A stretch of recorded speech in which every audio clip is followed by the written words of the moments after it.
Setelah memasuki ruangan, kamu segera menyalakan lampu. Pasti tak akan sempatlah menghitung lamanya waktu yang diperlukan sampai lampunya menyala. Ya, memang tidak bisa, seakan semuanya terjadi dalam sekejap. Sebetulnya sih bisa-bisa saja, asalkan kamu cukup cepat. Nah, coba pencet stopwatchmu untuk menghitung kecepatan lebih dari 1 miliar kilometer per jam ini. Atau kurang lebih 300.000 kilometer per detik lah. Wah, kita bisa menempuh jarak dari bumi ke bulan cuma dengan 1 jentikan jari loh. Salah, bukan yang itu. Kasih efek suara jentikan jari dong. Nah, itu baru benar. Dalam 1 jentikan jari. Jarak bulan lebih jauh dari perkiraan kita loh. Kalau semua planet di tata surya berjajar rapi dalam 1 garis lurus, celah antara bumi dan bulan akan tertutup. Iya, semua planet, termasuk Pluto yang sudah tercoret dari kakak tata surya kita. Oke, wush, lanjut. Hari ini cuacanya cerah dan berseri. Cocok nih buat jogging. Siaplah, berangkat. Saat sedang asik jogging, tiba-tiba kamu kepikiran. Memangnya kecepatan suara sampai berapa sih? Betul kan? Yang jelas, tidak sengebut kecepatan cahaya. Mau bukti? Nah, coba buktikan sendiri saat di dekatmu ada badai. Akan terlihat kilatan petir sebelum gunturnya menggelegar. Cahaya dari petir memancar ke arahmu, lalu tertangkap oleh mata dan diteruskan ke otak agar kamu paham. Oh, ada petir. Sementara itu, gelombang suara dari guntur belum terdengar di telingamu. Sabar, kamu akan mendengarnya juga kok. Tahu nggak sih, suara guntur sebetulnya bukan berasal dari awan badai yang saling bertabrakan, tapi dari petir yang sama. Bunyi ini terdorong menuju tanah setelah terus bergerak menembus udara. Udara menyingkir ke samping untuk memberi jalan, dan sesaat setelah petirnya hilang, duar! Udara kembali merapat, lalu menghasilkan suara yang kita sebut sebagai guntur. Oh, fakta seru nih. Suara lebih cepat merambat di bawah air daripada di udara loh. Ya, kira-kira 4 kali lebih cepat. Nah, kalau kamu menyelam bersama temanmu, coba teriakan suara unik di bawah air. Dia akan lebih cepat mendengarnya daripada ketika di atas air.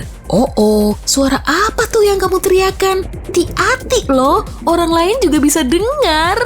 Di bawah air, suara juga merambat dalam jarak yang lebih jauh. Nah, makanya suara paus bungkuk masih bisa terdengar dari jarak ribuan kilometer. Tapi, kalau diukur di lingkungan terkontrol bersuhu konstan 20 derajat Celcius serta berudara kering, kecepatannya sekitar 1.230 km per jam. Wah, kalau ini jauh lebih realistis sih. Manusia pun bisa menjangkaunya. Pesawat Bell X-1 kenamaan itu menjadi pesawat pertama yang menembus batas suara pada tanggal 14 Oktober 1947.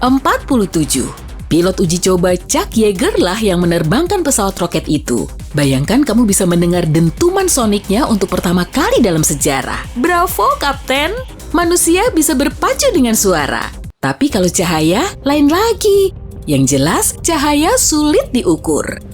Sepanjang sejarah, kecepatan cahaya standar juga beberapa kali berubah. Bahkan sejak tahun 1600-an loh, setelah perdebatan panjang dan berbagai eksperimen selama berabad-abad, komunitas ilmiah akhirnya menuntaskan masalah ini pada tahun 1983. Kayaknya sih gitu. Untuk mengukur kecepatan, kita perlu tahu 2 hal. Jarak antara titik A dan B, serta waktu yang ditempuh suatu objek dari titik A ke titik B. Jadi, jarak dibagi waktu sama dengan kecepatan. Tapi dalam setiap percobaan yang dilakukan untuk mengukur kecepatan cahaya, selalu saja ada hal kecil yang terlupakan atau lebih tepatnya sengaja dikesampingkan. Saat bereksperimen menggunakan berkas cahaya dan cermin, ilmuwan akan menghitung perpindahan berkas cahaya dari A ke B, lalu ke A lagi. Dengan kecepatan dan jarak yang sama, mereka bisa melakukan eksperimen terkontrol lalu menetapkan angka kecepatan standar yang dimuat di buku-buku pelajaran. Oke, beres. Sudah bisa bersantai nih. Jangan buru-buru dulu, Rudolfo. Pada tahun 1905, ada seorang ahli yang mengemukakan pendapatnya. Dia berteori, di luar angkasa sana, cahaya bergerak bolak-balik dengan kecepatan bervariasi. Masih bingung ya? Oke, yuk kita ambil contoh ini saja. Hari ini kamu tepar banget. Setelah lembur sampai malam, kamu ingin cepat-cepat pulang dan membenamkan diri di kasur yang empuk. Nikmatnya rebahan. Kamu pun naik bus menuju rumah. Di malam yang cerah ini, jalanannya sangat lengang. Setelah busnya melaju, kamu langsung tertidur di kursi belakang. Dengan mata yang sangat berat, kamu sempat melirik jam tanganmu. Oh, sudah jam 10, Teng. Hah? Busnya berguncang keras, membuatmu tersentak bangun. Setelah beberapa saat melihat sekeliling, kamu baru sadar ternyata posisimu masih sama seperti tadi saat kamu tidur. Lumayanlah bisa tidur sebentar. Tapi saat kamu melirik jam tanganmu lagi, ternyata sudah jam 11. Aduh, karena ketiduran, haltenya jadi kelewatan deh. Berarti kamu harus mengulangi rute yang tadi dilewati. Ampun deh. Nah, apa yang bisa kita simpulkan dari cerita ini? Apesnya, perjalanan pulangmu harus ditempuh selama 1 jam. Semisal dari halte menuju rumahmu, kamu perlu waktu selama 30 menit. Lalu 30 menit lagi dari rumah menuju halte tadi. Bisa dipahami kan? Secara fisik, penarikan kesimpulan seperti ini memang logis sih. Tapi, Albert Einstein mempertanyakan gagasan ini. Menurutnya, perjalanan pulangmu bisa saja memakan waktu 59 menit, bukan 30 menit. Sedangkan 1 menitnya kembali ke halte lagi, atau malah sebaliknya. Tadi kan kamu ketiduran, jadi tak tahu detailnya secara pasti. Gagasan inilah yang membuat para ilmuwan dan ahli fisika tak bisa tidur nyenyak selama bertahun-tahun. Saat kita mencapai kecepatan cahaya di luar angkasa, banyak hal menakjubkan yang akan terjadi. Untuk mencapai bumi, cahaya matahari perlu waktu sekitar 8 menit. Memangnya laju cahaya di luar angkasa sangat lambat ya? Enggak juga sih. Ingat ya, kita lagi bahas soal jarak yang sangat jauh loh. Cahaya matahari perlu waktu 8 menit untuk menempuh jarak sejauh 150 juta kilometer menuju planet kita. Nah, ngomongin soal cahaya matahari nih, enaknya pergi ke pantai saja lah ya. Cahaya matahari melewati jarak yang sangat jauh di tata surya kita sebelum akhirnya menyengat kulit kita. Wah, luar biasa. Malahan ya, kulit kita masih bisa tersengat matahari meskipun cuacanya mendung. Bintang induk kesayangan kita ini memang strong ya. Nah, coba bayangkan kalau kamu tinggal di Pluto. Iya, aku tahu kok. Si Pluto memang sudah dicoret dari kakak tata surya kita sejak tahun 2006 lalu. Tapi kan, aku belum bisa move on. Mantan planet terjauh dari matahari ini memang sangat jauh. Untuk sampai di permukaannya, cahaya matahari perlu waktu selama 5,5 jam. Oh, kamu memang dingin, Pluto. Kita singgah dulu di planet pertama di tata surya, Merkurius. Sinar matahari sudah sampai di permukaannya dalam waktu 3 menit saja. Selama itu juga, kamu bisa mendengarkan satu lagu dangdut favoritmu. Saat musiknya habis, tahu-tahu tubuhmu sudah bisa merasakan kehangatan sinar sang surya.